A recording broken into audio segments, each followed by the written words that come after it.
Yo,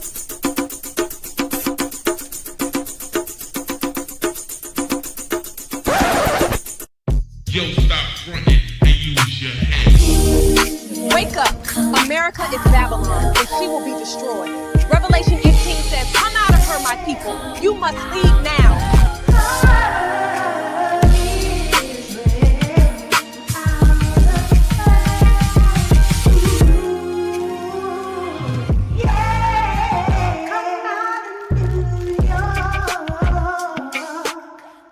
Imagine a nation, rich beyond imagination, overflowing with influence, power and pride. A land where the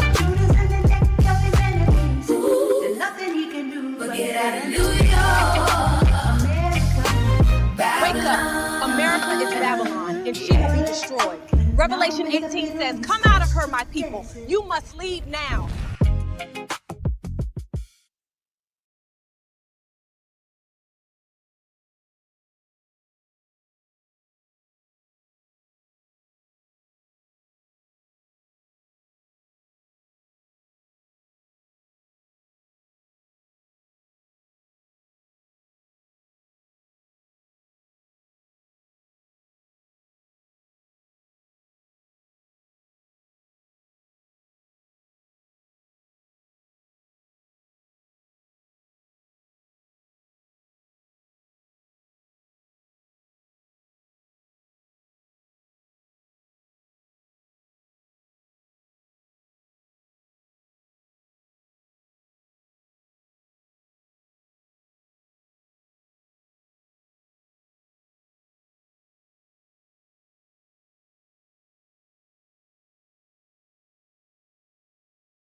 if you can hear me if I don't have this. God, so you might not could have heard me all this time. And that may have been good because the singing wasn't the greatest. I coughed in the middle of my song. So forgive me, guys, for that. Excuse me, I got but I sang the Lord's Prayer. I always want to open up with prayer and thanking AHAYAH and giving him the glory. And I noticed that it's not in my thing. And I usually have it there. I usually play it, but it's not here. So I had to sing it, but you may not have heard it anyway. It was all mute that whole time. I hope that wasn't the case. Please forgive me. If so, I will try to take that part out. So welcome to my channel, just in case you didn't wasn't hearing me, because I didn't have this that other picture of me. That's my sound. That's the sound, guys. So just in case you don't know. Testing 1 2 1 2. Testing 1 2 1 2. So that wasn't on. That I didn't have that up, so you might not have heard me. So here we go. So this, if you want to know why I'm doing this, brothers and sisters, is very important for me. This is part of my journey. For one thing, it talks about the 40 years that I was in the wilderness, the things that I do. A lot of people don't know who I am, know nothing about me. Some people know me in this truth, but they don't really know me, know what, I've been through and how did I get out of Babylon? How did I make it out? What are some of my trials and tribulations that I went through? Praise AHAYAH, Yashaya, and I just wanted to share my journey, because if I could do it, guys, if I could come out and leave everything and get out of Babylon, so can you. So I just want to share this and be a testimony to people so that you guys will know that it's doable. I left everything, and not that I had a whole lot, guys, it wasn't that, hold on, I don't know why. It wasn't that I had a whole lot. I just believed the Most High. And, as he started to wake me up and show me that we needed to get out of Babylon, because I was heavily into the Bible even before I left. And I was questioning a lot of things about the Bible. So I won't really go into that right now, because I just wanted to talk about, how I came across these individuals who were in the music industry, and what was I doing in Babylon, all these years. Like, what were you doing, kind of? How did you wake up, and how did you end up getting out, and what led you? So this is what my testimony is, and it's really about, how I ended up coming out. And I'm thankful to AHAYAH. I give all glory and praise to AHAYAH. I'm so thankful for this truth. I'm so thankful that I was awakened to the truth. The Most High gave me an opportunity, and I took it, But I was the type of person that I was always crying out. So I knew something was wrong in Babylon. I knew it, and I couldn't put my finger on it. I didn't know what was wrong, but I knew something was wrong. So that was heavily on my spirit from a teenager. That spirit started awakening in me when I was young.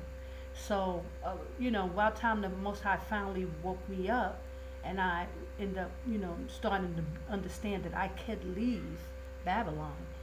This is all part of my journey.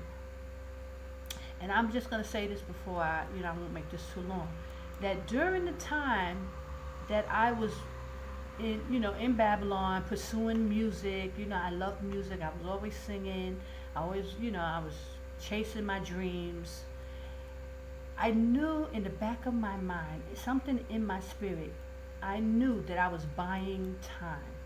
I knew I was keeping myself busy until something was going to happen. I knew it, but I didn't know it. I used to think that, but I didn't know why I was thinking like that. I don't know why those kind of thoughts crossed my mind, like I was buying time. I would keep myself busy, so I was, just running, chasing my music career. But I would pray. When I was like 16, 17, I had got my first record deal, right? And I prayed a prayer to the Most High to protect me.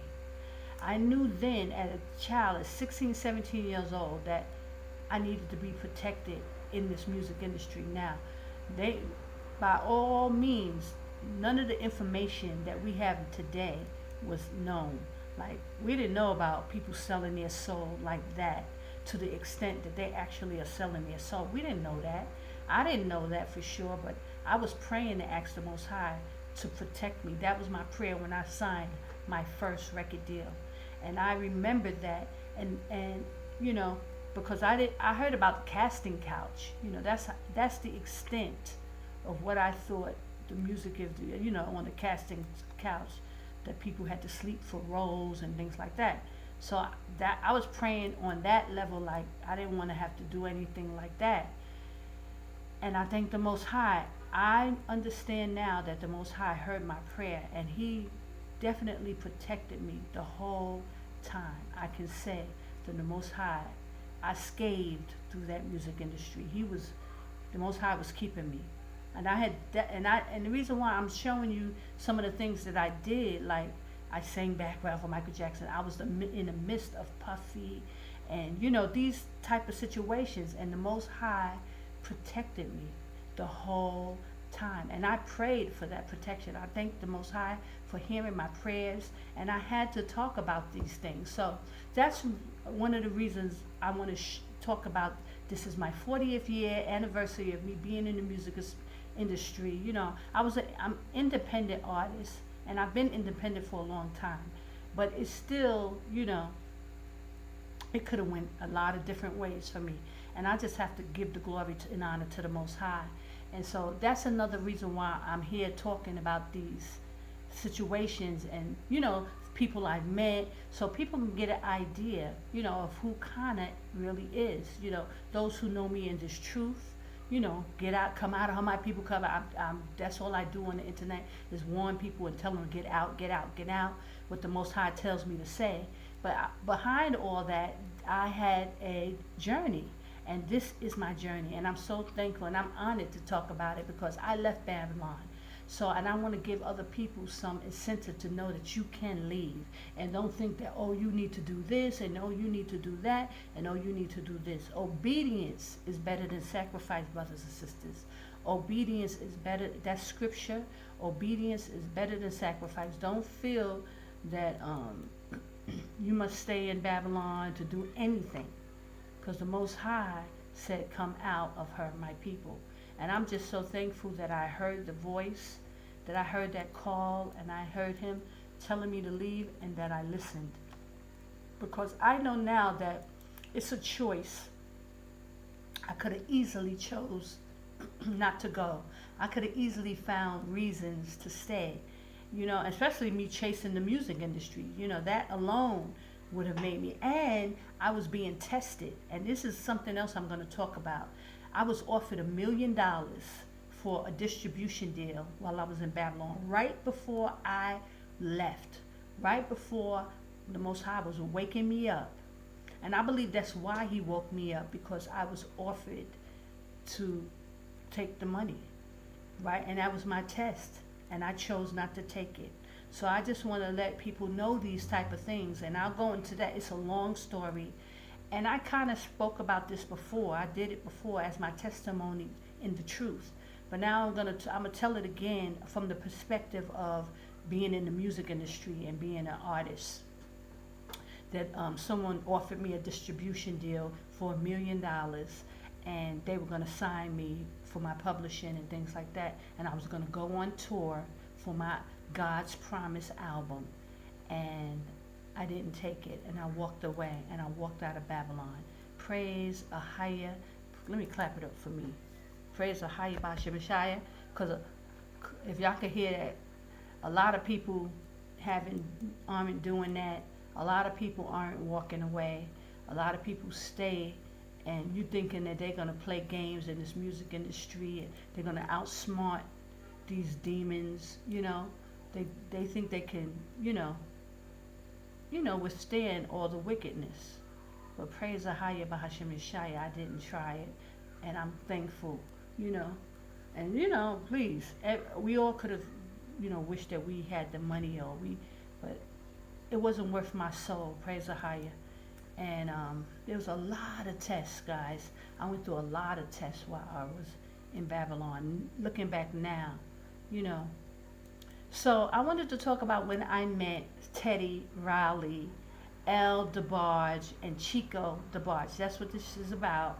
So I won't prolong it any longer. And this will be short because it's not, a lot, but and there's some other things that I do want to talk about as well. So how I met, I'm going to start with Teddy Riley first. Let me put them on the screen. Praise AHAYAH.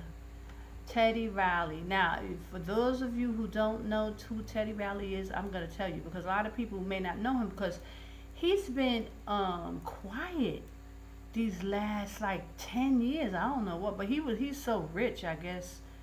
He could take a break. And, he worked with the best of the best, mainly Michael Jackson. Clap it up for Teddy Riley for being a protege who worked with Michael Jackson. And so he has a lot of accolades. He's behind the 90s New Jack Swing era. He made so much great music. And I have to say, my first meeting or encounter with him was me and Carmen Brown. We were in a group called Raw Stilo. In the 90s, we had, now this was after my Never Gonna Let You Go era. So I met Carmen Brown, and I'm gonna go into my whole, because it's a long story with Carmen and I, because we did a lot. Even though we didn't stay together that long as a group, we both end up splitting up and going our own ways. But it's a interesting story, how we met, how we came together. But anyway, while we was in this girl group called Raw Stilo, we got signed to A&M Records, and then we were going to record our second single.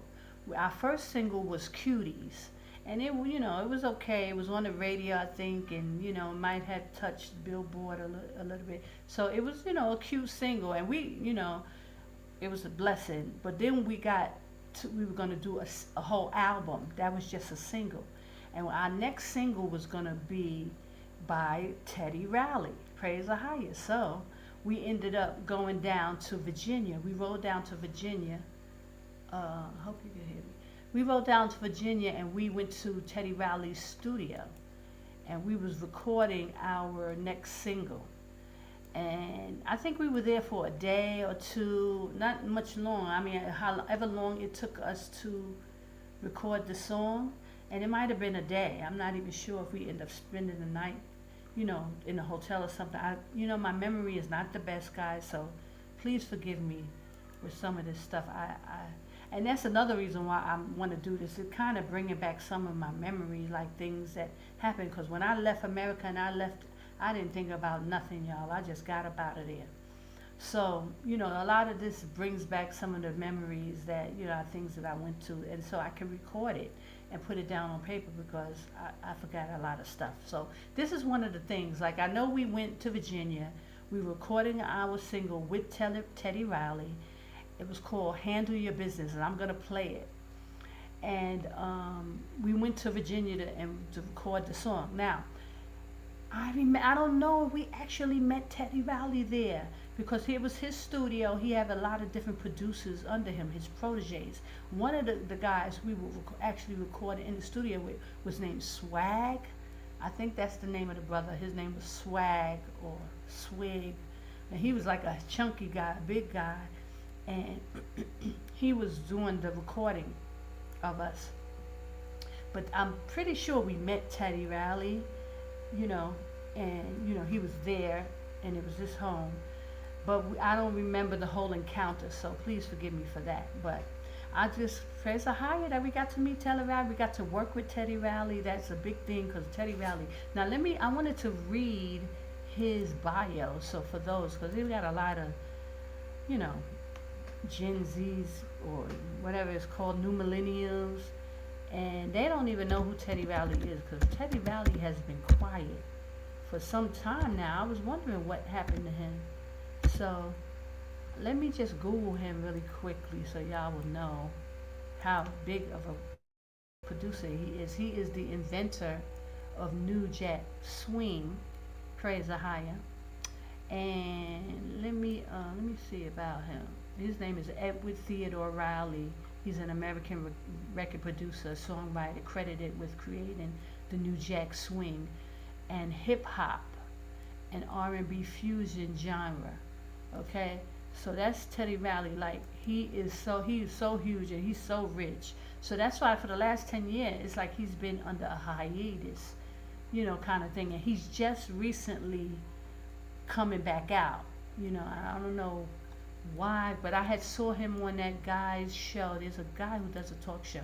But let me just read some more. He's an American record producer, songwriter, credited for New Jack Swing, hip hop, R&B fusion musical artist, who utilized Teddy Riley's production and songwriting, namely Michael Jackson. He was working heavily with Michael Jackson, Bobby Brown, Heavy D and the Boys, Keith Sweat, High Five, the Jacksons, among others. Helped popularize the genre with several hit singles and albums from the late 80s and 90s. He is the founder of the musical group Blackstreet. I don't know if y'all know Blackstreet, but y'all need to go on YouTube and listen to Blackstreet songs. Amazing. They was amazing. And he founded them. And he put them together, as well as the predecessor, I forgot, of Guy. Predecessor of Guy. He also put Guy together with Blackstreet and Guy. Riley has released 4 or 3 commercial successful studio albums, respectively. He has produced 4 Billboard 100 #1 singles: I Like the Way, The Kissing Game, that was High Five, Stutter by Joe, I love Joe also, My Prerogative by Bobby Brown, he wrote My Prerogative, and he wrote No Diggity, featuring Dr. Dre and Queen Pen. And by his group Blackstreet, his other productions include 1992 singles Remember the Time by Michael Jackson. Oh, he wrote Remember the Times. Right Here, Human Nature. Wow. Oh, the remix with SWV. He did that. Beginning with his work on the extended play Teddy Riley, the first expansion in Asia. Wow. Riley was since worked and released in the Eastern pop market, producing the singles Call Me Baby for EXO and The Boys for Girls Generation. Also, he's been doing stuff over in China. Oh, so he's behind that whole pop, you know, the Chinese pop market that's out now, probably. That was in 2011. Mamacita for Super Junior. I don't know these artists, but that's probably what he was doing in these last 10 years, because I know he's been on hiatus. But he's so super talented, you know. He's a 2-time Grammy Award winner. Riley influence on contemporary R&B production has led to further uses of samples, sound effects, rappers, segments, and well as singing. Yeah, and I believe he's behind this whole, even a lot of these big producers help with the whole Suno, putting these things together, because these are the producers. He's also created and popularized modern use of TalkBox, the vocoder, and discovering Pharrell Williams. Yeah, so he's behind Pharrell, super producer Pharrell. He started Pharrell, and he discovered Pharrell, who's also from Virginia. So that's huge. So, praise AHAYAH. That's how that's what I know of Teddy Riley. And then being in this girl group, our label, we end up going to record one of our singles called Handle Your Business in Teddy Riley's studio. He was the producer. So I'm going to play the song so that you can get to hear it. Okay, and this is Carmen and I from the group Raw Stilo in the 90s. I think we got signed in 95.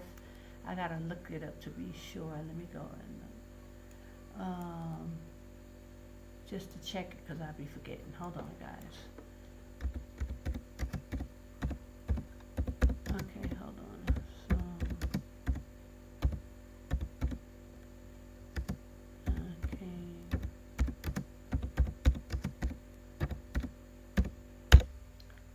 Okay, let me see. Okay, yep, 1995, Raw Steelo. So, and we was on DV8 Records. It was the single, and we were going to do an album, and we have a video and all that for Cutie. The single was called Cutie.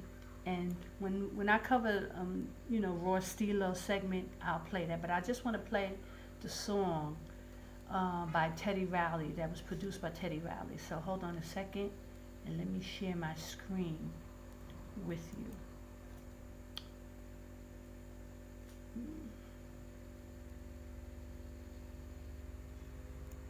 Let's see. Share screen.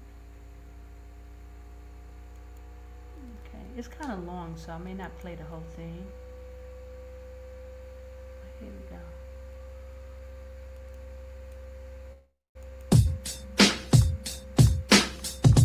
Hope you can hear this.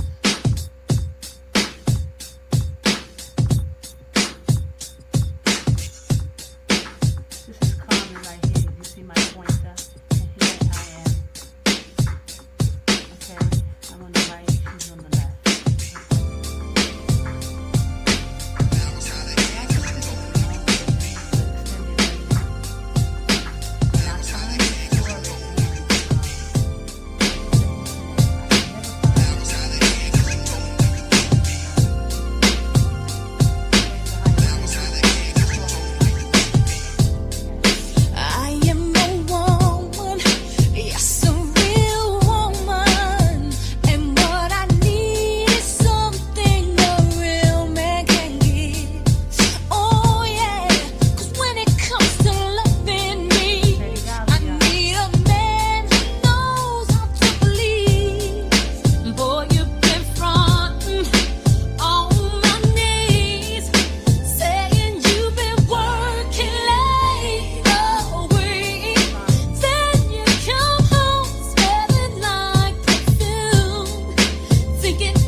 AHAYAH'S. So that's the song, Handle Your Business. And it was written by a young lady named Stephanie Cook. I think that was her name, Stephanie Cook. It just came to me, the last name. And that was a nice song. I love that song. Love, love, love it. It was one of my favorite songs that we did. And so shout out to Stephanie, praise AHAYAH, and all the peoples. We had our sister Egypt, who I didn't get to talk about much. She rapped on our first song, Cutie. So when I cover Straw Stealer, I'm gonna go into Egypt. Shout out to Egypt too as well. And on that song, on this Handle Your Business, also Sweet Sugar T, if anybody remembers Sugar T the rapper, she also was, she did the remix on this song. But I don't know, I don't have access to that, that part of it, but it was so dope. So shout out to Teddy Riley, to Swag, to Carmen Brown, to Egypt, Sugar T, you know, all the people that was a part of that. We had management at the time, Cedric, he was our label, part of the label, A&R, that helped us put our project together. I mean, it was so many nice people that we met during that time. Praise AHAYAH, Yashaya, which ended up leading us to going down to Virginia, recording with Teddy Riley. That was huge because I just read to you all his accolades. He's a very big time producer. Got a chance to meet him, and I was so excited.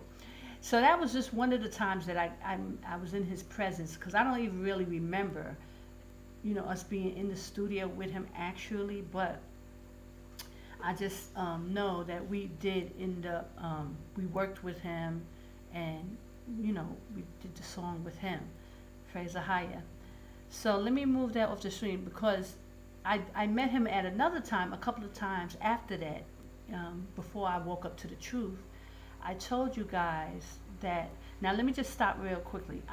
In that studio session, that's when we also met Dabarge.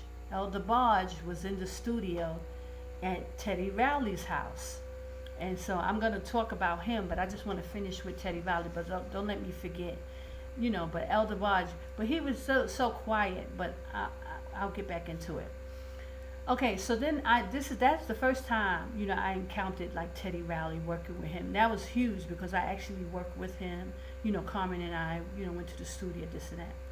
But I end up meeting him again, and this time I want to go into it. Let me just show y'all this picture, because while I have it, let me find it. Hold on.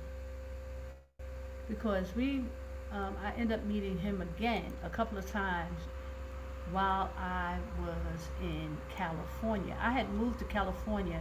For those who know my story, you know, before I woke up to the truth, it was like the Most High. I packed up all my stuff and I moved to California. Now, it was under the guise of me pursuing my music. You know, I used to go to the Grammys. I used to try to put my music, you know, in the Grammys. So once I became a member of the Grammys, I started submitting my music, you know, and I had wrote and executive produced my God's Promise album. Me and a friend of mine, a very good friend of mine, Ron Smalls, we worked together and he helped me put the project together. He executive produced it with me, and we came out with God's Promise. And you know, it was like, I don't know how many songs, maybe 14 songs. And you know, we found different producers, and Ron also is a producer, so he helped me you know, gather up the songs. He did 3 or 4 songs on the album, and I'll save that also for another time, that whole journey and that whole process, because all of this is part of my journey of how I ended up waking up to the truth, how I ended up you know, leaving Babylon. And it was like the Most High was preparing me even back then. Praise AHAYAH. You know, even back then AHAYAH was preparing me for this time. So I'm so thankful for this time that I had. So I'm going to put this on the screen. Hold on. I'm gonna put this on the screen, this picture, so you can see it. Because if I don't do it, then you won't, actually see it. But give me 1 second, I'm sharing my screen. And this is just a collage that I put together for the thumbnail. But y'all can see this, I'm sure. So Teddy Riley is the first guy. Young, good looking brother. Very handsome. If y'all can see that. You might have to make that bigger. But yeah. So that's the first one is Teddy Riley, right? Let me see if I can make that bigger. Yeah, there we go. Yes. So the first one is Teddy Riley. The second one is Dabarge. And then the last one is Chico Dabarge, right? Chico is Dabarge's younger brother. And I'll get into him, how I end up meeting him as well. So the reason why I want to make, because there's in the corner here on the top right, there's a emblem of MI. When I woke up, I packed up and left and went to LA because I was pursuing my music career. And I thought, because I started, going to the Grammys and submitting my stuff, I wanted to actually be in LA. I thought, that was a better place to be, because although I was making some headway, it was really rough in New York, so I just wanted to go to LA. But I know now that it was the Holy Spirit rearing me up to go, because there was a reason why I needed to be in LA. But of course I didn't know it. I was just following the spirit that was pushing me, and I thought it was all about my music career. So I jumped up, went to LA. Now while I was in LA, I found this school. Right now I didn't know anybody in LA. I had met this guy. Matter of fact, I met this guy. He was a gay guy, actually. We had met at one of the industry parties or production, when publishing parties, and I can't remember his name, guys, for the life of me, but we was talking, we became friends, and we started saying, oh, I want to go to LA. He was like, yeah, I want to go to LA. He told me he was leaving in January, and I was like, what? And I had been thinking about going. So he was already set to go, and I was like, what? So we, kept talking, and when in January came now, this is probably like in October, November, okay, 2007. We met, we started talking, and the Most High was gearing me up to go. So he was, the person that was connected with me, and I was like, wow, I want to go. Come January, I wasn't ready when he was leaving. So he ended up leaving me. He didn't wait. He had told me he was going in January, and it was like, when we spoke, it was October, November. So I had enough time, but I was still working at my job. I was, had to take a leave of absence, and all this stuff was going on with me. So, and I was trying to actually transfer my job to LA, because I had worked at this, I was working at this company, Deloitte and Touche at the time, and they had a Deloitte and Touche in LA. So, and I was already going back and forth to the Grammys, maybe my first or second year. So I knew I wanted to move to, and I was trying to transfer my job to go to the LA office. So I was, when I went to the Grammys, I would go and scout out to see if I could transfer my job and all that stuff. So when he was ready to leave come January, I wasn't ready. So he ended up leaving me. So I was like, oh my gosh, I was upset, but I still had to take care of a few things. So, and I think I probably got out, and maybe a couple of months later, I ended up going. So he was already there, but he was like the only person I knew. And we kept in touch, but I didn't know exactly like where he was, or, I know I was going to Hollywood, California. I had already done some research and stuff like that. So I was, going in that area. Baby, I had no idea. So anyway, I finally packed up. I packed up all my stuff by myself, and my friend Ron, he helped me. We had talked about it. I told him why I wanted to go and this and that. So I went, so I packed up my house. He helped me pack up, and I was set to go. I had all the music that I needed. I had the album, and I was gonna try to continue pushing the album, there. So when I got there, it was a rude awakening, guys. Oh my goodness. And I don't want to make this too much of a long story, but even this, I thought it was going to be pretty short, but there's so much intricate parts that happen, that I kind of want to touch on. So I get to LA. I don't really know anybody when I first get there now, but I didn't go by myself. There was a young girl, I think her name was Sheree for some reason. I think her name was something like that, like this young girl I met, Sherry.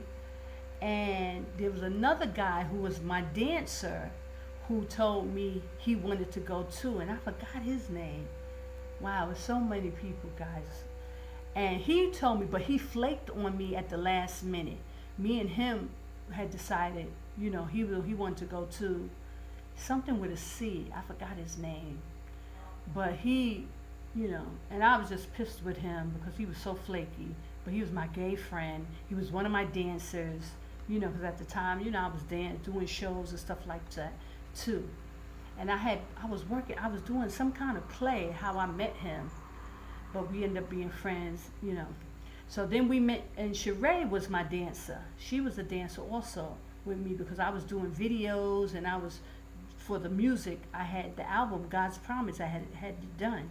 So Sherry was one of my dancers, and he was one of my dancers. Matter of fact, I got a picture of them. Let me show y'all. Let me find my picture. Okay, give me 1 second. Because I'll be forgetting stuff, guys. But please bear with me. Give me 1 second. I'm going to show you who they were. But I have a picture of my dancers. Let me find it on my blog spot. Hold on.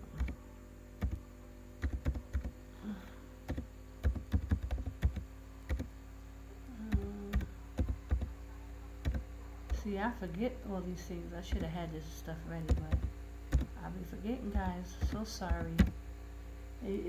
This is one thing that's good about this is because it brings back so many memories. Like I'm starting to remember, some of these things that I put away, once I woke up to the truth. Okay, hold on. Let me share my screen so I can show you. I can show you better than I could tell you. Okay? Hold on. Okay, so we're on Teddy Riley. Let me, I can't keep that there, can I? Let me see if I can open up another screen. No, it makes you stop sharing it. Okay, so let me go here and show you this. This is one of my blog spots with all my little music. Y'all can see this stuff. Okay, these, just some pictures that I keep. I had this stuff for years. But here, I'm going to show you, this is one of the pictures of me at the Grammys when I was living in California. I had just, now by this time I was like a regular. But here, this is one of the video shoots that I was working on. Okay, and this is the girl in the front. Her name is Sheree, how she called herself. But she was one of my dancers. She ended up coming with me, if y'all can see her, where my pointer is. This Tina Thompson, the amazing Tina Thompson, amazing dancer, choreographer. She is a fitness champion. She ended up choreographing for my music video. That was Star Status. And who else? Where is he? I don't see the guy. I forgot his name, but he's back there. He's in here somewhere, the guy who I went to LA initially. I was gonna go with him, and then he backed out at the last minute. So there was end up being me and Sheree, right?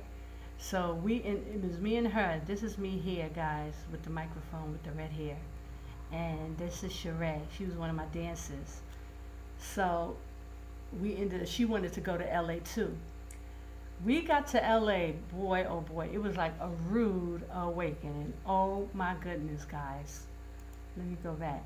it was like a rude awakening when we got there. So first of all, we tried to find the cheapest hotel that we could find.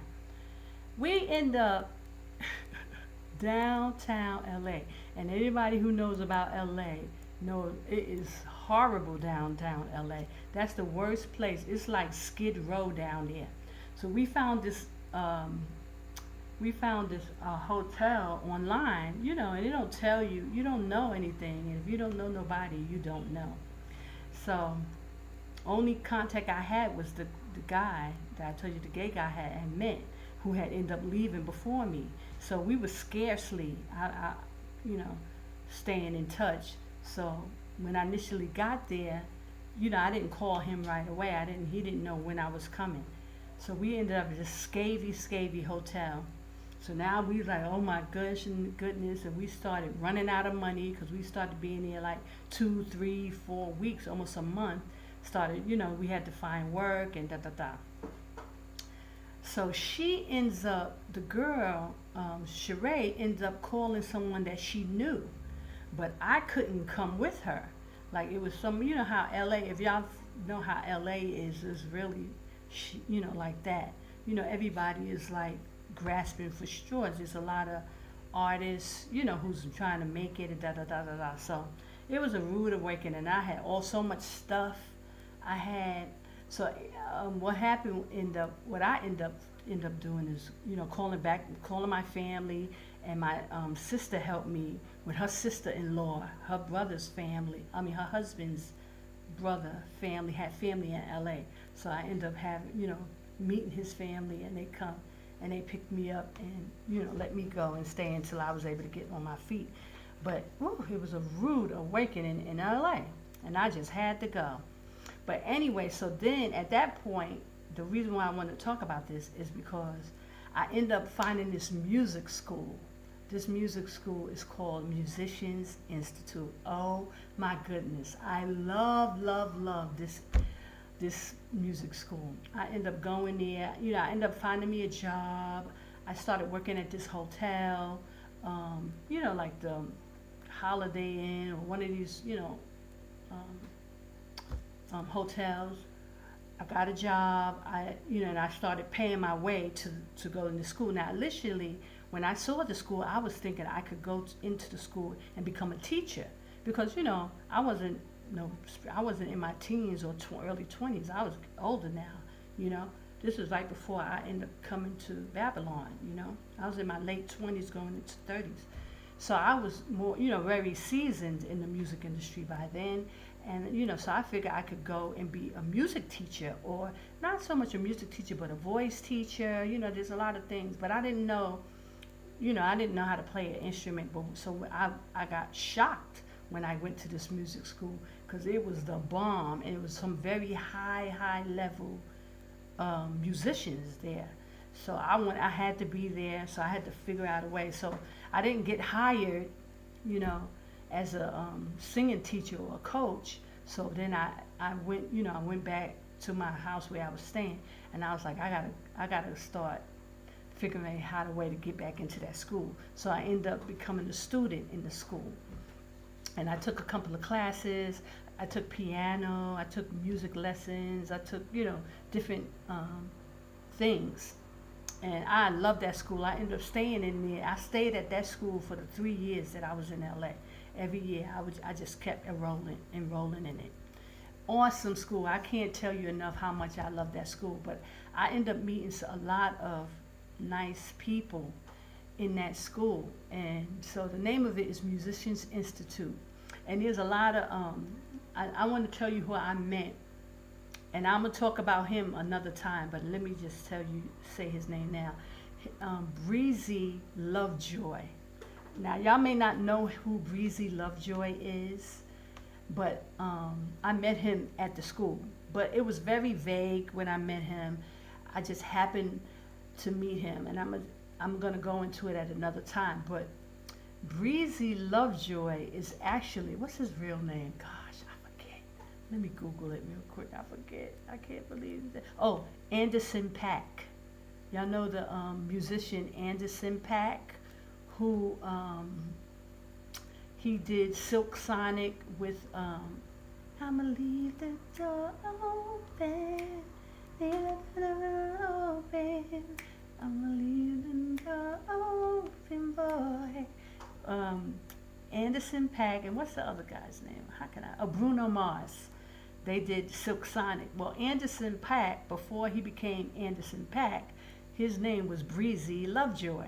So I met him at the school. I had met a lot of young people who were coming up in the music industry. And how I ended up noticing Breezy Lovejoy, because everybody was talking about Breezy Lovejoy. He had a band, and and so did I. I had a band, and I was performing a lot of places. But he was from LA, and he had a huge, huge following. He was young too. This was back in 2007, 2008, y'all.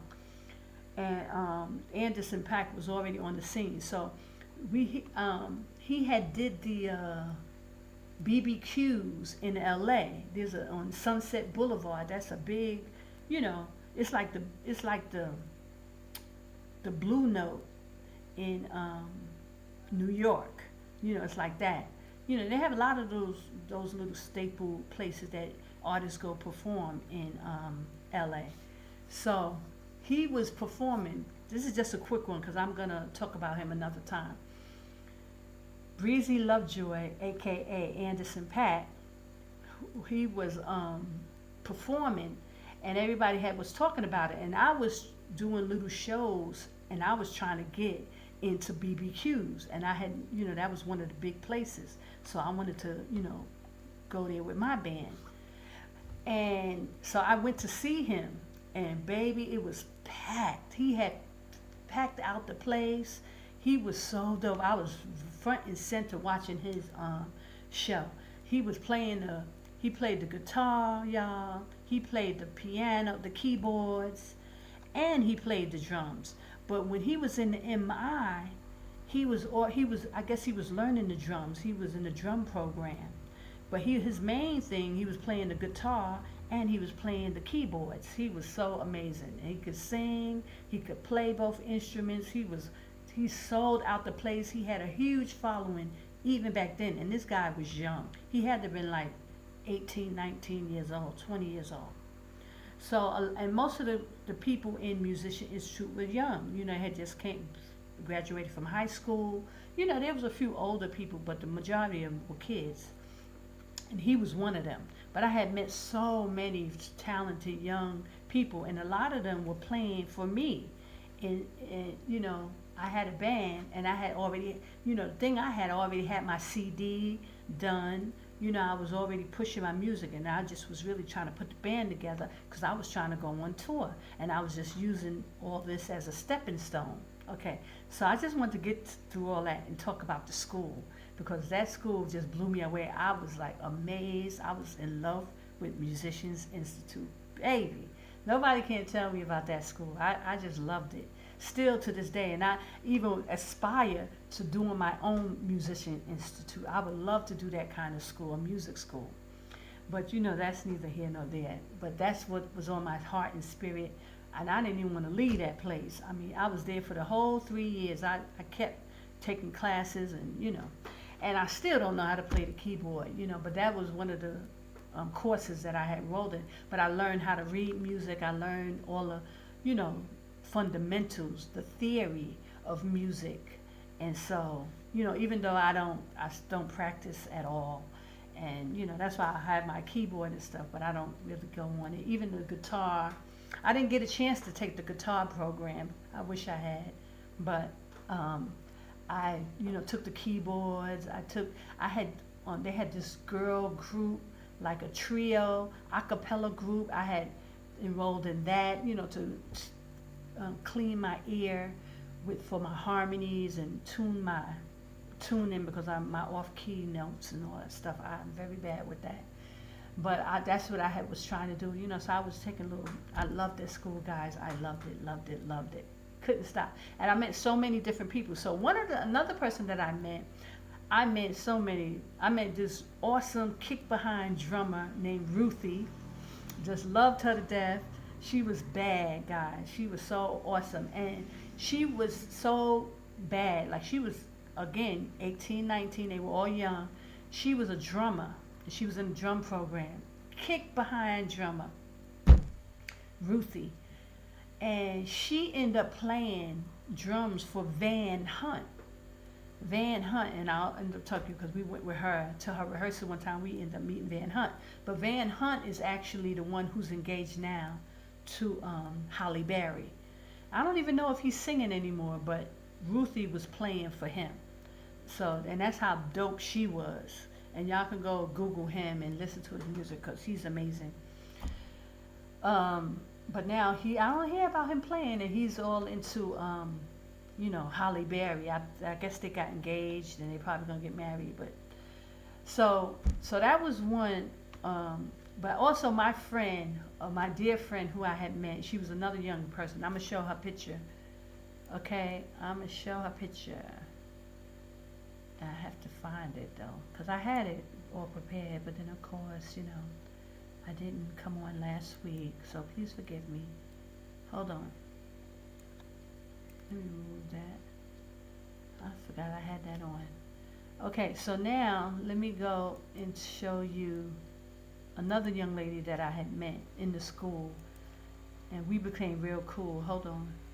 Let me find it first, and I'm going to share my screen with you guys. Give me 1 second. So yeah, Ruthie, there was a lot of them that were so talented. So talented. Ruthie was one of them. And there was these two other guys there. And I don't know, for the life of me, guys, if I don't know any better, I would swear that these two young guys were the guys from the group, the Amigos. These two guys, they was in the drum program.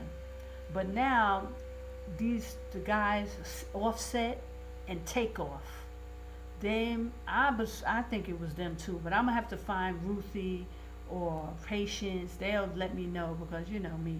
I don't remember, but I swear it was these two guys. They looked just like them. They were from Atlanta, and they were young at this time. They were like 17, 18. They just got out of high school. Most of the kids were young.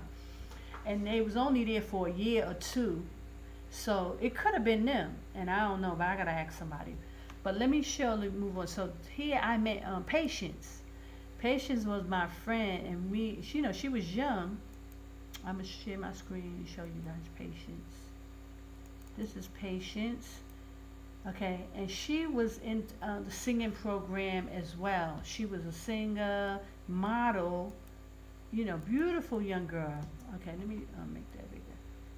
She was modeling, right? So me and her became cool. And she was she was going for singing and modeling and dancing and stuff. Very talented. And we end up being cool. So that's how I end up meeting Teddy Riley again. I had to go all through that so y'all could understand how I ended up in LA and how I end up meeting Teddy Riley a second, third time because of Patience. Patience was in Musicians Institute. She was going for the singing, and she was rapping, and she was modeling.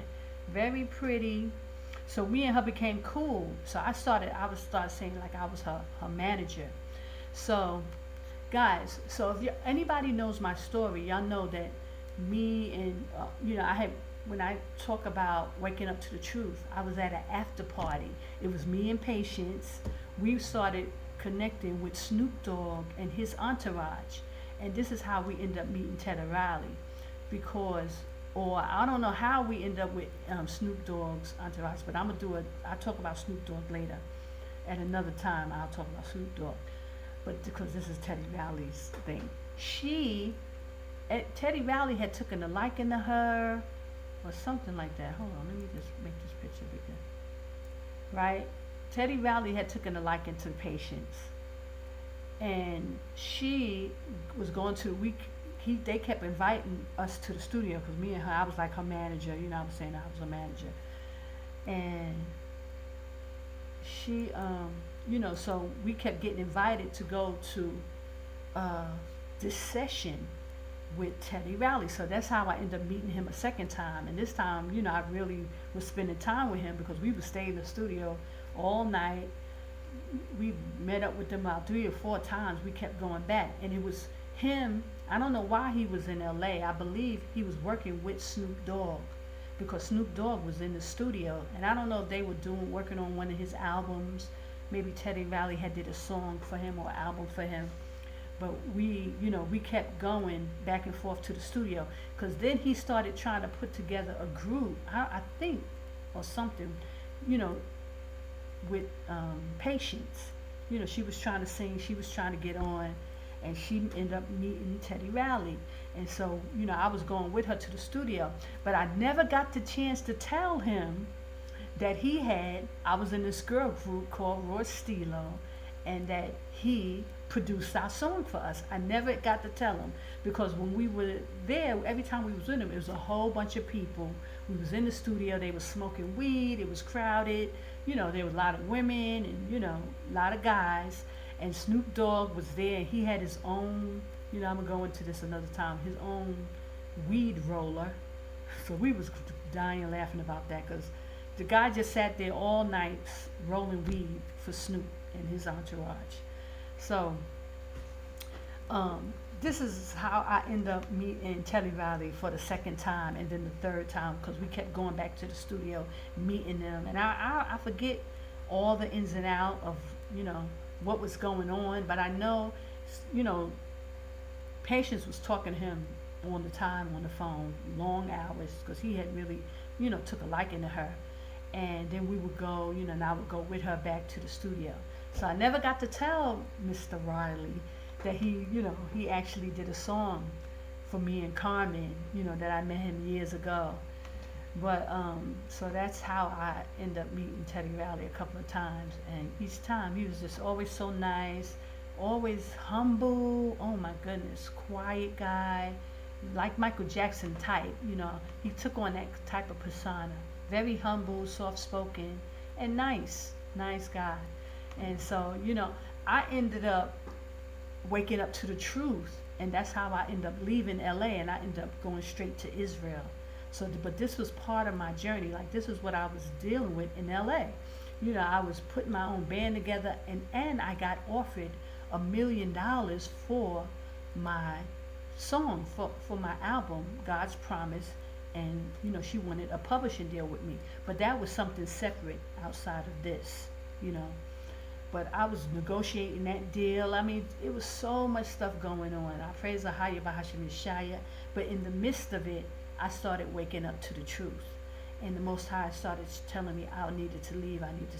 So I ended up walking away from all of it, Who knows where it could have went. Just even me with Patience, because she was so pretty and she needed to be in that. She was like 19 years old. This is a picture of Patience. When I went back, I tell my story that I ended up going back to see my family after being in LA for 3 years. Patience came with me because she wanted to go to New York and try for modeling. And the modeling, she was happy because she was from LA. She was from, where was she from? Bay Area. She was from the Bay. So, this was her opportunity to get to New York. She had never been there, so she ended up coming back with me. And then we ended up going to a few modeling agencies in New York, and while I was there, I think I was there for like 2 weeks, a 2-week vacation. So she ended up,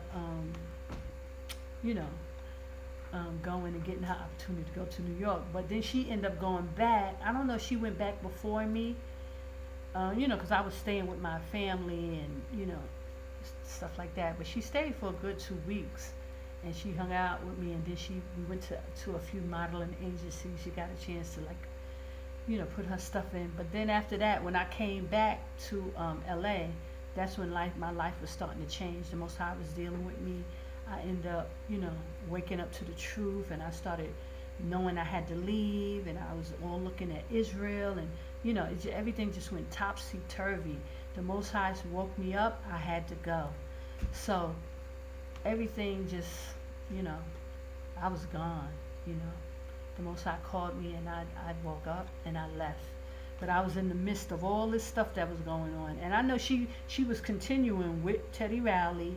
So I don't know what ended up happening. I didn't stay in touch with Patience, but I hope if I ever run, hey Patience, praise AHAYAH. She was such a sweet, girl. I wish her the best.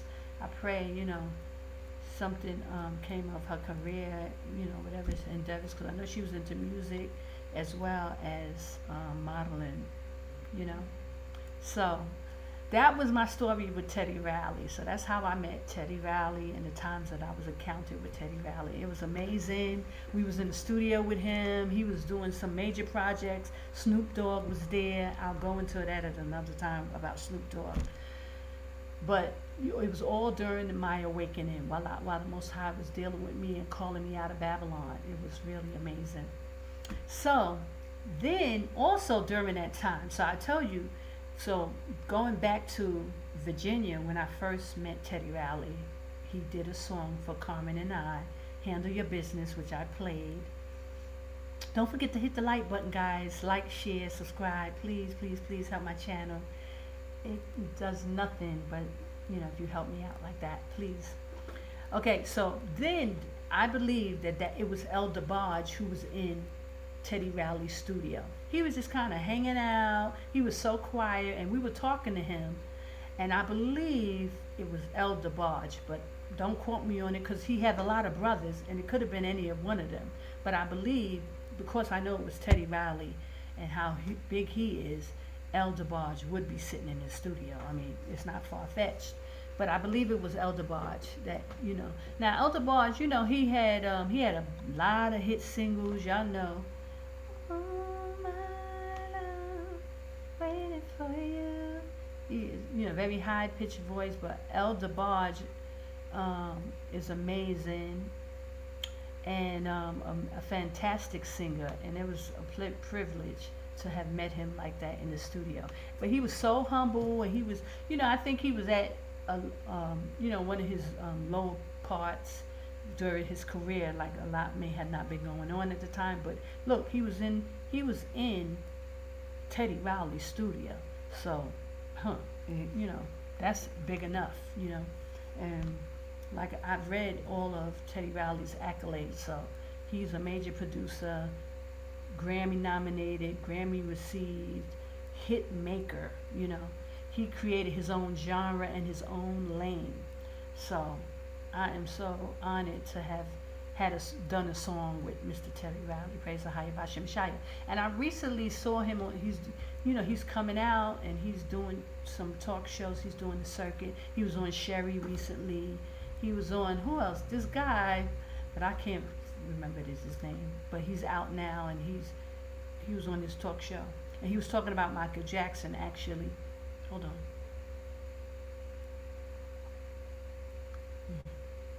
My mouth is a little dry and parched. So, it was all love, and it was so nice to see him again making his rounds because he's so talented. I was wondering what was going on, but as we just read in his Wikipedia, he's probably was overseas in Asia, bringing that whole Asian pop rock into fruition, So, amazing. So also, let me say, and that guy Trotman, who actually brought out that vocal singer, Teddy Riley is doing a lot of work on that too, but it was the Trotman brothers who introduced that vocoder thing, that computer love. Y'all know that? Computer love. And they sing it with the voice box. So Teddy Riley has been dealing with that and bringing that back out too as well. But it initially came from the Trotman brothers. I forgot their first names. Okay, so which brings me to Chico Dabarge. When I met Chico Dabarge, and now Chico Dabarge, I gotta say, guys, he is adorable. He is so fine, as y'all can see in this picture. Amazing looking guy. So after I had saw Breezy Lovejoy, aka Anderson Paak, who was at MI, he was a student at MI. I had went to see him at BBQs. So, of course, with me, I wanted to do BBQs. It was, when I tell y'all, this young boy, Anderson Paak, at that age, this is before all of this stuff now with Bruno Mars, all of that, he packed out B.B. King's. He had a huge following at 19, 20 years old. He was playing guitar, playing keyboards. He was amazing, and he was playing drums. He was in the MI under the drum program. Because I went to go see him. Once I had saw him at BBQ's and how amazing he was, I was floored. I ended up wanting to do BBQs. That made me want to go do BBQs because I had already been doing little shows here and there. And, I had my own band, and I was, trying to promote my God's Promise CD. I had saw Breezy Lovejoy, and I wanted to do it. So I ended up booking BBQs. But I was supposed to be the opening act for Chico Dabarge. Chico was coming out with his own project. Now, anybody who know about Dabarge brothers, Chico Dabarge had a little run-in with the law. He had spent some time in jail, and he had just came home.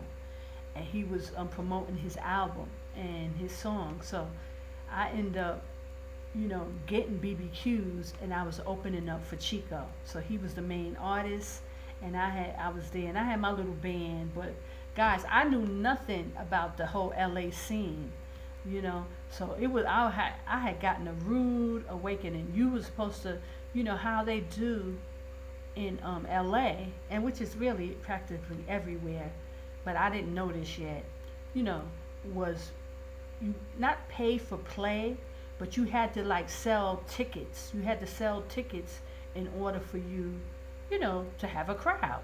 So Breezy Lovejoy, when I went to see him and that place was packed, I thought, wow, I want to do that, not knowing that you had to really sell tickets and, put the whole thing together. So just, let people know that, it's a whole DIY thing. Just like with the rappers selling their CDs out their trunks and really, going hard, going to clubs and getting to know the DJs, getting the DJs to spin your record, or you got to pay the DJs, it's one or the other. Either you know somebody who knows somebody, or you have to pay to get your stuff played or get any kind of, recognition. And this is one of the rude awakenings I had gotten awakened to. Really learning how to be a DIY artist, getting yourself, in certain situations so that you can promote yourself. It's all a hustle, guys, and you got to hustle hard. So you got to commend these artists, who have made it, and who, like what I was saying about Kanye, amazing what he's doing. And he's independent, y'all. This brother, even though he came up with Rockefeller and the Jay-Z, all that stuff was independent until Jay-Z actually signed and became Def Jam, the president of Def Jam.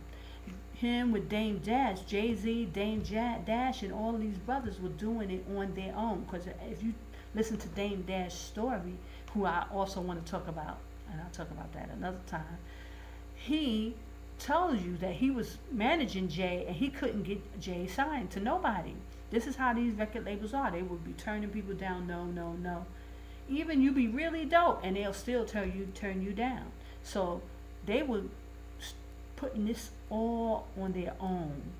That whole Rockefeller, you got to commend them for building this thing, and it's unfortunate, they end up falling out, but that usually happens.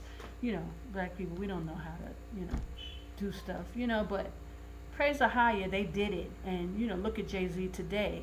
Even though, how this cutthroat of all the stories that you hear about him, you got to know that it's a hustle and it's one of a heck of a grind. And even Kanye, I think he's even more phenomenal because he, he's independent, y'all, and they're doing this stuff on a very high level. Nobody is doing it this way. Even those rock groups were always signed to these major artists, major labels. They were always getting money and backing. These brothers now, a lot of these independent artists that's doing it on a high level, like look at Pharrell as a producer, getting that, deal with Louis Vuitton, and they just doing their thing, and they doing it hard, and you gotta respect it, even though as wicked as it is, this music industry, and these people are selling their soul and all kind of stuff. Oh, my audio is off. Oh no. Thank you. I don't know if this is now, if you guys can hear me, but he said the audio's off. But it probably been off, but I pray not. I see it, I see a signal, so maybe that was in the beginning. But thank you. I pray it's not off now. If not, it's just a whole time wasted, guys. Let me see, so he put the comment in there. I didn't see audio off. That was at 9, or that was 2 hours ago. But yeah, that's when I first started, I think, and it was off. But hopefully I see the signal is on. Okay, so I just really wanted to tell you, so Chico Dabarge, so I end up opening, and I got to meet him. He was backstage, and we talked, and, you know, I didn't really know, his whole story, but I was just thankful to be there, and I was just thankful to have met him. And, you know, all of this stuff is coming back to me now, you know, when I start thinking, because I haven't been thinking about none of this stuff, y'all. And I'm so thankful for the Most High blessing me with, you know, all these different opportunities that I have had and people that I was able to meet, and I'm just thankful. But even through all that, brothers and sisters, I just have to say, I walked away. I walked away from all of it because I didn't want to, ain't nothing worth my soul. And so, you know, I'm talking about these people, and I'm giving some of them bigs up because I know the hustle, the grind is hard, but I wasn't willing to sell my soul. You know, praise Yashaya. I'm so thankful that the Most High ended up waking me up and calling me out. And I will go into my awakening and how, you know, I was offered this $1 million to, for a distribution deal, and I didn't take it. And I'm so thankful of the choices that I made. You know, I was never a money hungry person. Money never really, ruled me or gave me too much of incentives. It's nice to be rich, I'm sure, but I'm not willing to sell my soul at any level. And I thank the Most High. Praise Yashaya. He's taking care of me, being in Jordan, not knowing anybody, just coming out and being obedient. I can say that Ahaya, he will take care of you. He will. Just trust and believe. Trust in him. Okay, so that's my story of how I met Teddy Riley, how I met Chico Dabarge, and also meeting El Dabarge. I think it was El Dabarge, guys. I'm not really sure. Don't quote me on that one. Some things are really still blurry to me because my memory is not that great. But I'm trying to remember a lot of these things. So I will see you guys next week. I don't know who I'm going to talk about next week, but I'll put up the thumbnail and you'll see. And I'm trying not to make these so long. This has already been an hour. I was thinking maybe I could do 30 minutes but I guess once I start talking and I start getting into it, there's a lot of information. So now so I eventually have to go into me being in LA, because a lot of things happen in LA. Like I said, I met Snoop Dogg, so I got to talk about him, and there's a lot of people that I've had encounters with. Crazy. They may not have been all like huge encounters like Michael Jackson. I love you, Michael.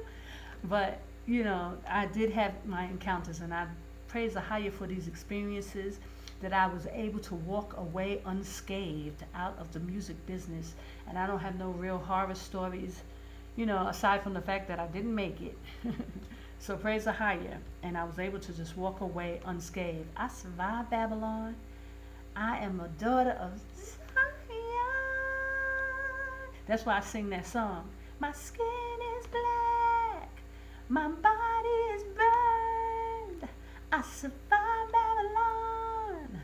I am a daughter of Zion. Yeah, that's where that inspires me from, because I'm, going through that music industry, and I thank the Most High for protection and, love and just keeping me out of harm's way.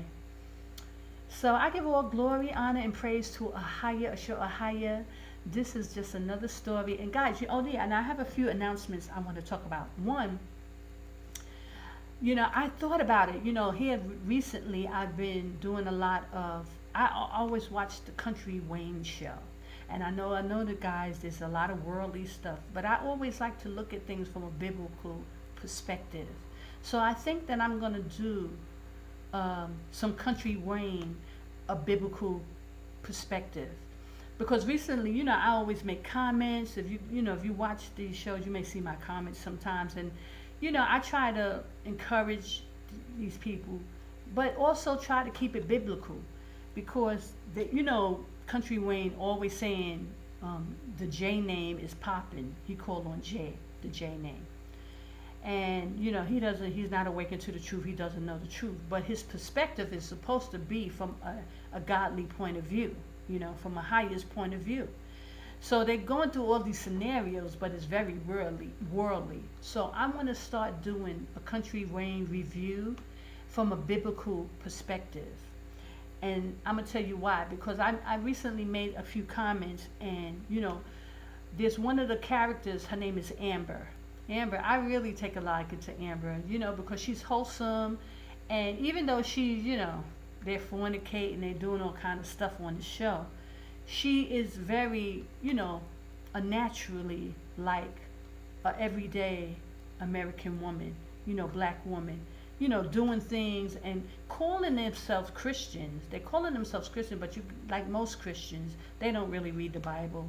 They don't really honor the law, statutes, or commandments. And that's the thing about being in Babylon. We all be claiming, and I was one of them, how godly we are, how much we love the Most High, how, saved and sanctified we are. But nothing we do is godly. Nothing we do reflects the Bible and, the information that we're supposed to be reading every day. So I definitely will start doing a Country Wayne review from a biblical perspective. So recently, one of the characters, Amber, her husband cheated on her with her best friend. It's very dramatic and it's very realistic because a lot of these people be doing this kind of stuff. So her best friend cheated on her husband and had a baby by him. Whew, child, it was drama. And during the end, Amber, she ended up forgiving. She took her husband back and she ended up forgiving Shayla, which, hey, praise AHAYAH, that shows to very high level the spirit of forgiveness. And so this is type of things I would like to talk about. What would be other people's, most of us would never do anything like that. And for her to be able to pull it off in a skit and make it believable so that people would even consider it and see the godliness in her for even attempting to forgive her husband and forgive her best friend who ended up having a baby by her husband. Wow. So now we're down the line where she's divorcing her husband. So her and her husband are separated. But in the midst of the separation, both of them are seeing other people. So that's adultery and it's fornication. So these are some of the issues that people need to discuss and really talk about from a biblical point of view.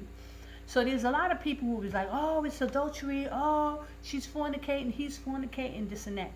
But according to the law, not the Most High's law, the law of the land, they're legally separated. She moved out of the house and she's living with her boyfriend.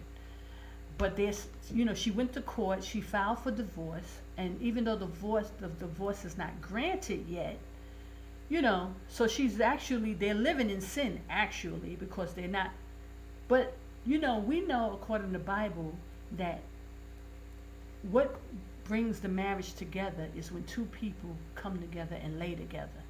It's the sexual bond, two flesh become one, is what the marriage is really all about. The paper is just the paper. That's the law of the land binding these two people together. But from the Bible's perspective is when two people come together as one flesh. So once Amber and her husband separated and they're no longer sleeping together, they filed for divorce. They are separated, legally separated. So that gives, that helps give grounds that divorce is final. Now, and the Bible says that once you get a certificate of divorce and you go and you be with somebody else, you're not supposed to be able to go back to your husband again. Now that would be a sin as well. You're not supposed to be able to go back to that person once you've laid with someone else. Okay, it becomes fornication. So these are some of the things I want to talk about because it's very interesting, and there's a lot of different scenarios from a biblical perspective that we as people have to start looking at, addressing, acknowledging our behaviors and things that we do unrighteously according to the Bible, and what's right and what's wrong. There's a lot of fornication going on. There's a lot of people doing whatever, and they don't have no qualms about it. Why? Because they took the biblical aspect out of everything. People don't even open the book anymore, and they'll try to act like, oh, they're so holy and godly, but they don't even read the word of the Most High. And which brings me to, come out of her, my people, get out, get out, get out. Babylon the Great is fallen, and Jordan is the safe place. Nobody is paying that no mind. Nobody is, paying attention to what the Most High is telling us to do at this time. So I think it's important to bring out these type of things. And also, because it's my 40th anniversary, it's an anniversary. I'm really, doing my website right now. I'm trying to finish my album. I ask that people go to my website on chandrasimmons.com. Let me put it in the chat for you guys.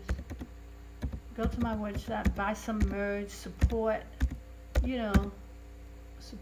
It would be amazing, guys. I appreciate it. Let me go to my website right now while we're here, so that you can check out all the cool stuff that I have. But mainly after the 40-year celebration of the wilderness, guys, I'm going to get back into the AHAYAH'S Bible Book Club. And I'm so excited, guys, because we're going to be journaling, some heavy studying, praise AHAYAH. And so I want you to join me. Okay, so here, I'm going to show you now my website. Okay, and hold on. Praise AHAYAH by Yashaya, guys. Forgive me. I'm looking down a lot because my camera is all the way up there, because I have no room on this desk to put the camera. So maybe I'll do something different next time, so it won't be, because I'm looking up at the camera and it looks like I'm looking down. Okay, but I'm gonna show you the website, so you guys can go and purchase some merch, pre-order my AHAYAH'S Promise album. I'm almost finished. I got a couple of more songs to record, guys, and I'm working hard at it. And even now, I'm gonna play at the end. I'm gonna play one of my newest releases. His name is AHAYAH. Please check it out. The video I just finished. I'm doing a new video every month for a celebration of the 40 years in the wilderness. I'm so excited about it, and I'm really enjoying it. So that's what this is all about. Hold on. Let's share my screen. That's what this is all about. Praise AHAYAH. Just being able to go and have these things in remembrance of coming out of Babylon. I'm so thankful, guys. Okay, so here we are. Let me see it. Am I sharing it? Can you see it? Oh, here we go. This is my website, chandrasimmons.com. and you see the 40 years, okay? And I just have some cups, some merch. This is the album right here. You can pre-order the album now. I'm almost done. I got a couple of songs and I'll be finished. 40 years, guys. I can't believe it. 2027, so I'm celebrating this whole year doing music, and that's what this is all about. There's cups, there's t-shirts, there's hat. This is the Highest Promise hat, as you can see. The Highest Promise t-shirt. Got various colors, guys. Here we got the Highest Promise, a Highest Bible Book Club, and these are my journals. And I'm gonna do a big advertisement for it so that you guys can see. We're gonna have a lot of fun journaling and learning, going into these scriptures, you know, talking about the prophets and just timelines and things like that. I got a Highest Promise cups. Okay, got bookmarkers. I got the Song of Moses hats and t-shirts, books and bookmarks. So Never Gonna Let You Go, that's my 1987 single. Praise AHAYAH'S. So please, guys, go to my website, pick up some merch, you know, enjoy, support the cause. 40 years in the wilderness, DYI, Chandra Simmons, Never Gonna Let You Go. Okay, and coming soon, we're going to do the Highest Bible Book Club. We're going to go into the scriptures. If you don't know a lot about the Bible and you know, feel like you want to know more, this is the time and opportunity to go into these scriptures and learn. Also, my next announcement, okay, I want to bring this up. We are coming into September, is a high holy month for us. Okay, so let me come out here. Let me go here. I want to tell you, September, in a couple of weeks, we're going into September. September 1st, actually the first Sunday in September, is a holy day. It's the Feast of Trumpets. It's the blowing of the trumpets, a high holy day. It's a double Sabbath. Okay, and let me get out of here. I'm going to show you. We are celebrating the whole month. We got so many holy days in September. So prepare your house, get your house ready. It's an exciting time for us. We're going to have the Feast of Tabernacles. We are in the wilderness for 8 days. We celebrate the Feast of Tabernacles. So hold on, let me show you this. I'll show you another screen. Let me get it first. Praise AHAYAH. So we're going to have a good old time, y'all. I pray you all are preparing for the Feast of Tabernacles. Let me show you. Yes. Hold on, let me show you another one. Oh no, hold on. Let me show you what I'm doing. Hopefully you guys are able to come out of Babylon, okay? Because this is what the Feast of Tabernacles actually prepare us for. Being in the wilderness again. The Most High said, come out of her, my people. We are going back into the wilderness, just like in the days of Moses, when Moses led the children of Israel with Christ, cloud by day, fire by night. That was Christ leading the path of the journey of the children of Israel. So we're going to do it again, guys. So let me just show you, share my screen with you so y'all can see. For those of you who are considering the coming out of Babylon, let me see if this, yeah, here we go. Let me see if I can make this even bigger. Okay, and I'll scroll up. The Feast of Tabernacles is actually September 13th to the 20th. It's an 8-day feast. We will be in the wilderness, okay? We do fellowship, scripture, Bible tours, desert camping. We are to camp out in the wilderness for 8 days. Really, it's 7 days, and then the next day is the 8th day. It's a holy day. It's in the Bible, it's called Qadash. If you can see that, Qadash, Feast of Tabernacles, that's in Jordan. So if you guys are knowing that you got to come out of Babylon, you can email email us at info@itoldyoutravel.com. There's the email address. Okay, and if you're considering coming out, let us know, holla, and we can start preparing. We can put something together. We could all be out in the wilderness, camping out, preparing for the holy feast of AHAYAH, like when Moses brought the children of Israel out of Babylon. We're going to do it again. Praise AHAYAH, Bahashem Yashaya. AHAYAH is going to do it again. Hold on, let me get the other flyer. So this is one. I'll keep that on the screen until I find the other one. Feast of Tabernacles, guys, September 13th to the 20th. Okay, we're going to be dwelling in tents, all the Israelites throughout the whole earth. So it depends on where you're going to be. So we're going to end up in Jordan, guys. This is where the Most High said, come out of her, my people. Jordan is the safe place. This is where the holy mountain is. So this is where you need to start putting it in your mind that you need to go. And a sister contacted me last week, and she was like, I still, I'm trying to put this land together, guys. I'm trying to get the land so that our people will have somewhere to go. And AHAYAH willing, we will have some land. But right now, we don't have some land. So we still have to put money up and this is what the whole point of trying to get land now, is so that way you ain't got to be worrying about paying for stuff. Because, a lot of our people come out and they think that, you're just going directly in the tents. And it's not. The he-goat before the flock. Our people got to know that they're coming out. We are supposed to be preparing. You're supposed to be the he-goat before the flock. Not just coming here, just want to sit somewhere still and do absolutely nothing. No. We're supposed to be preparing, making a way for the gathering of people that's coming.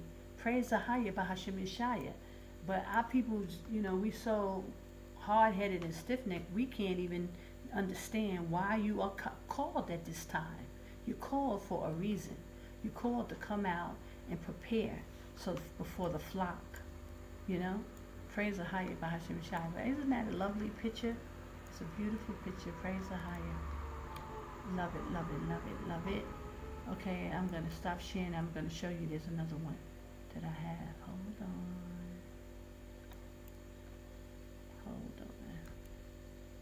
This is the second part of it.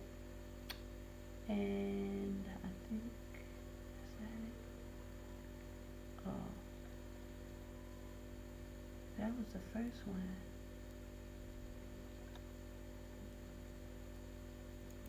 Okay, this is the first one. Hold on, here we go. Feast of Tabernacles in Qadash.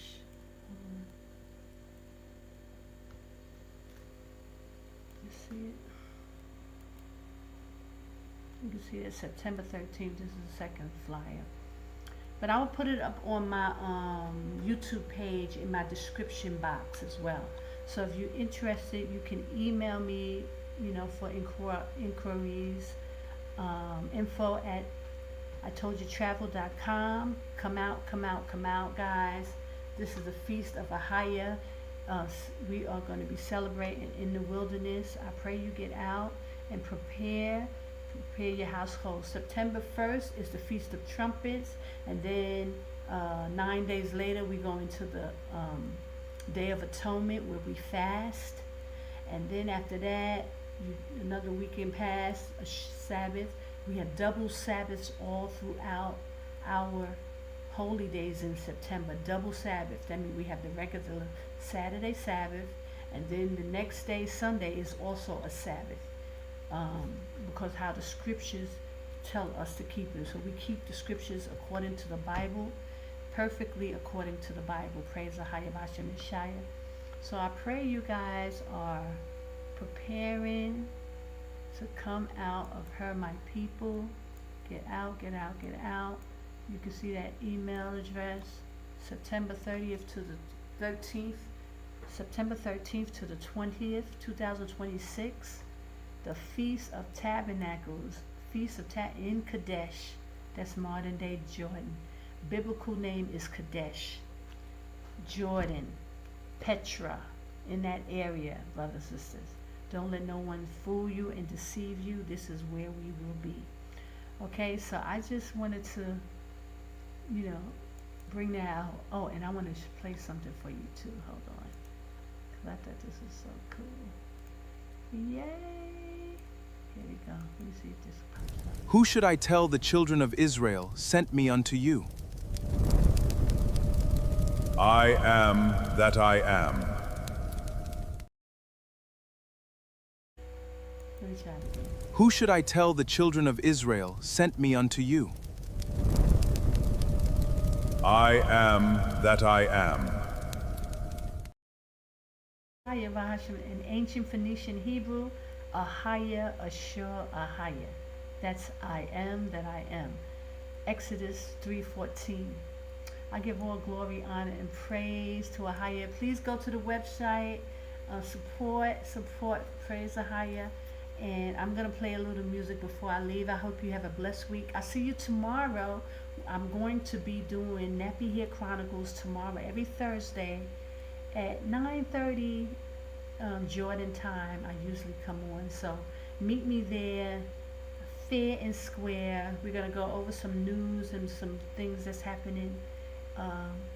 And I'll post up my thumbnail so that you can see, but mainly news, the awakening of the children of Israel, what's going on, we're going to cover the Nolan case, the Nolan Wells case, and all these things that's happening in the war and things like that.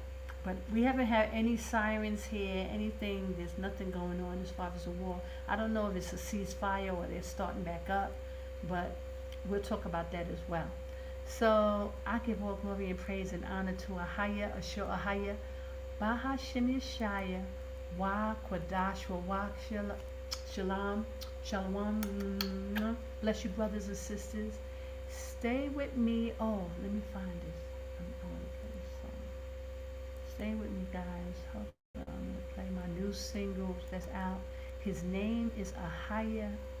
That's what it's all about. Ancient Phoenician. The Most High, real name Ahaya, Ashur Ahaya. Hold on. So we're gonna I'm gonna share my screen with you. Wow, y'all. I pray you all. I see you tomorrow for those who will tune in. Let me make sure I'm in the right place. Have a blessed week as you prepare for the Shabbat. Don't forget, Feast of Tabernacle. Prepare your house for September. We got about 7 or 8 holy days, or maybe more, maybe 10 holy days in September. So prepare your house now. Start getting it ready, guys. Praise Ahaya, and I pray that you're making your way out to Jordan. Okay. Stand firm and see the salvation of the Lord.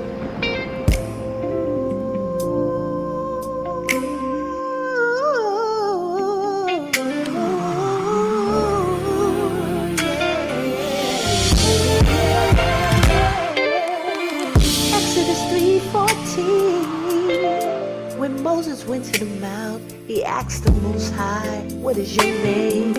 Who should I tell the children of Israel Send me unto you. And the Most High replied, I am that I am. Ashur in ancient Hebrew.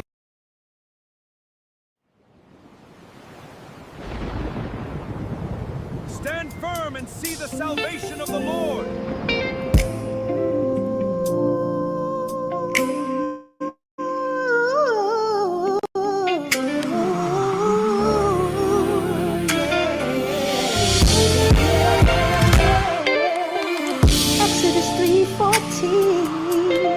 When Moses went to the mount, he asked the Most High, "What is your name?" Who should I tell the children of Israel Send me unto you. And the Most High replied, I am that I am. Ashur in ancient Hebrew.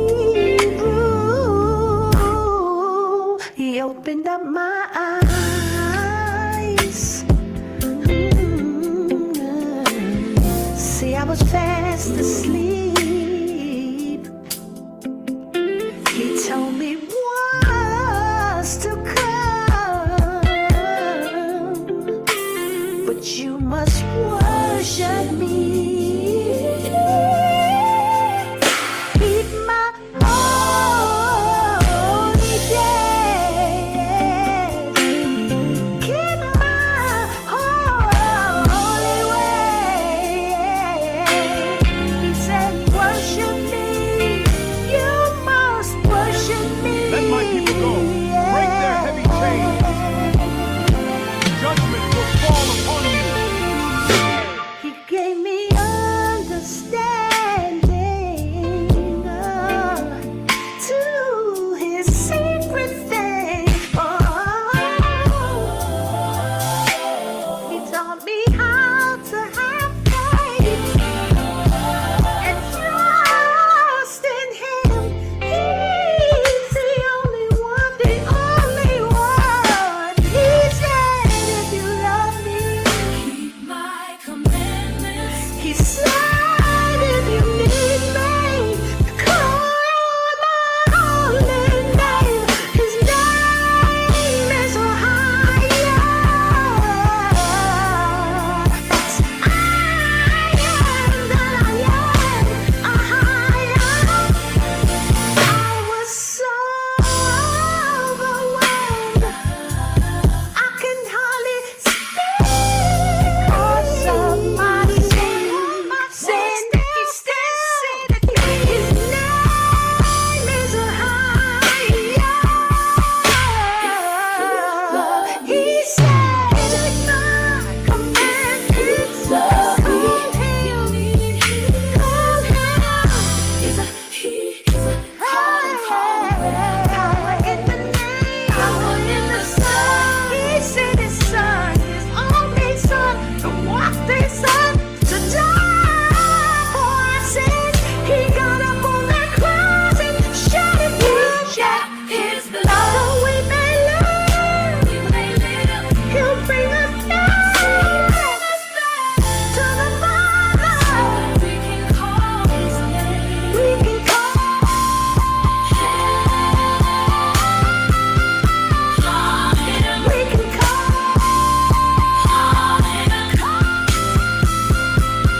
redeem me. Yes, he did. Bless his holy name and his son. He died so I can live.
Yo, stop fronting and use your head. Wake up. America is Babylon, and she will be destroyed. Revelation 18 says, come out of her, my people. You must leave now.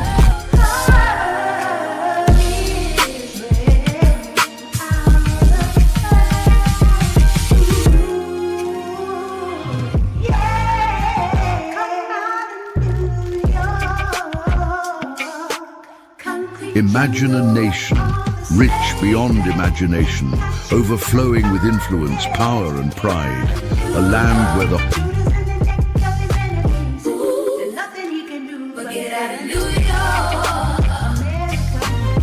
Wake up. America is Babylon, and she will be destroyed. Revelation 18 says, come out of her, my people. You must leave now.